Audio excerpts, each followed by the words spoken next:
Once you've approved your applicant, where are we at? We've got to execute a lease agreement. Now, again, the design here of shooting these videos is try to keep these at a relatively viewable length, I guess. And we could go all day with what you need to include in your lease agreement. But Red Door Property Management, what we have is an attorney written lease agreement that is scrutinized every year and is updated on nearly a yearly basis as we find that the legalities change, right? Or that we find ourselves in a situation where we need to make sure that it's properly notated to protect, well, not only the owner, but also protect the tenant's interests as well. But and it's an extensive written lease. I don't know how many pages we're up to. Maybe I should know that, Mike, but I mean, I think it's like 13 or 14, maybe. Yeah, it's extensive with addendums and all the necessary information and how the security deposit is going to be deducted. So where do you want to start with the lease agreement? Well, I mean, I think the basics, right? This is a 101. So it's what amazes me is when we take on a tenant occupied property, right? We have to, they have tenants' rights. And so we have to take on that lease as well. And so we get a copy of every lease that we bring on with a tenant occupied property. And it's crazy to see the variation in these leases and how some of them are so lacking. We joke, ours is, I just looked it up. It's 15 pages. Ours is 15 pages. It's funny. I mean, we get some that are one page. I mean, how can you possibly cover what you need to cover in one page?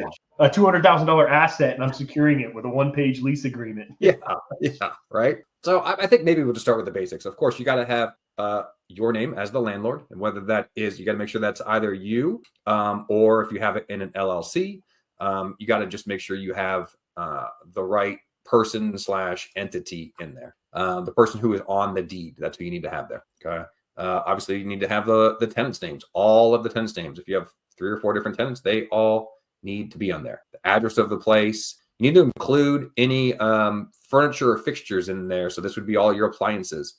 This is just a quick note on this. If you put anything in there like that, then you are responsible as the landlord to fix it. So if the refrigerator is included in there as an inducement to lease this place, then you are responsible to fix that. So if your refrigerator's in the lease, good point, then you need to plan on maintaining the term of the lease.